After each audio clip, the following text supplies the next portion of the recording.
uyabona makukhulunywa ngofakazi unako konke lo ufakazi lothu uNkosi uSajini Nkosi hayi uSajini naye usehlalile lapho kuMahlanga Commission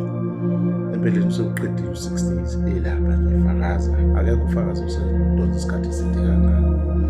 ngaphandle kwa-60 years unano-2 days esawufakazi witness F uhlalile lwamphela and namhlanje uqedile ubufakazi bakhe kodwa uyabona ukuthi akuphelile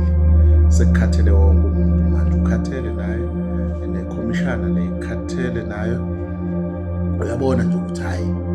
beyidudulana kanzima namhlanje kunezinto ayivezile ebufakazini bakhe uvelile ukuthi bake bambuza ngeviki elidlule ukuthi ngekhathi ufuna ulwazi ngalowo mbhemu okuthiwa uMusa Khawula sakhumbula ukuthi uMusa phela uyena lo owaveza izehlakalo ngabantu abathize okumbalula kanye nosomabhizinisi obizwa ngoZe Nxumalo eveza amahlazo abo wazi wagcina eboshiwe-ke ngaphambi kokuthi aboshwe kunezinto ezenzeka-ke bebemfuna bengazi bazomthola kanjani kuyavela ukuthi wakhokha bathintane uNkosi phela uthintwa ezimeni ey'didayo bese-ke yavela avele nosizo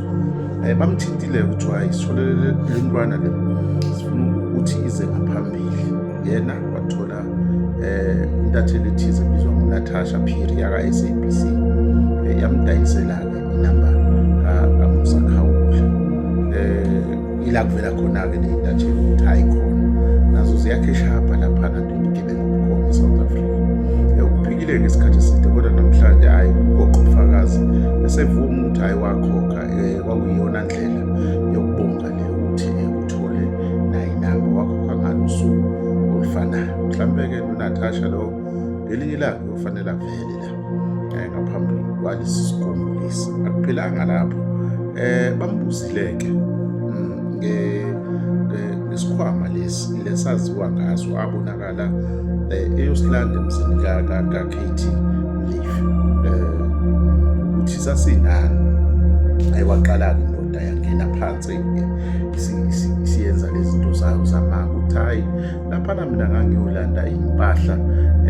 zokugqoka uma ngabe sigijima ngalezi thuthuthu zethu angithi udume ngaloko vele ngangiyolanda lezi mpahla ama-glove nama-helmet okwakungamlinganani engangimthengele kona sengiyokushintsha la ngangikuthenge khona bamane bamthatha-ke bayizuma leya lesesikhwameni iyaphuma miphuma iwu-4 khona blocks like akwazi ukuthi kuba i-helmet leyana lezi zinto ayishoyo ama-glove no-helmet ney'mpahla ayikwazi ukuba ilela hlobo yani kuyacaca ukuthi unolwazi noma-information ayifihlayo waphika-ke waqhubeka wathi hhayi bekuyama-helmet lawa engamashintsha bagcina-ke lapho-ke uke waphahlaza isiphihli sendaba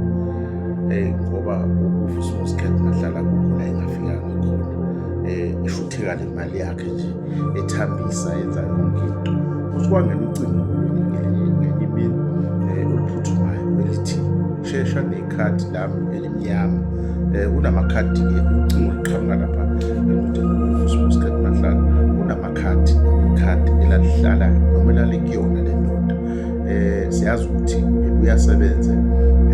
ukugijima ezinye izinto ey'ncane zabo ukuchaza kwakhe ukuthi wayeyothenga amaphanti nesikebhe sikaKate Mahlala base bemnika leli khadi leli ngoba wayezosikhanda leso sikebhe so mase lifuneka-ke ukhetho uzohlangana nosekela umongameli Deputy President Paul Mashatile ila lifika khona-ke ikhadi uyabona ukuthi ukhetho wayeyokhokha futhi nalapho kwangena nje kuphela uDeputy kwakukhona no-Deputy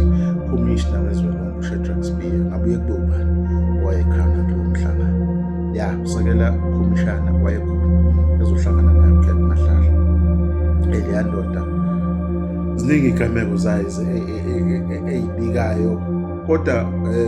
uyabona ukuthi kulobu bugebengu obuhleliwe kunabantu abafana noNkosi oNkosi laba basebenza ukuthi labantu abakhulu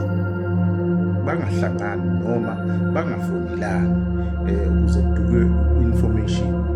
ihlale ibhekwa kodwa bengafonelani. So kunomuntu ophakathi nendawo ohlala leyo ngxenye ukuthi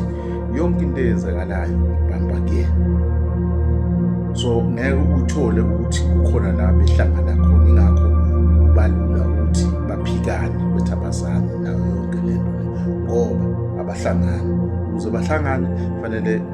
ba-activate le ndoda le kube yiyona eyenza ukuhlanganisa. noBrown Noguts wayenza leyo nto uBrown, kanjalo nale ndoda uBrown kanye neNkosi basebenza umsebenzi ocishe ufane. Ngiyakhohlela.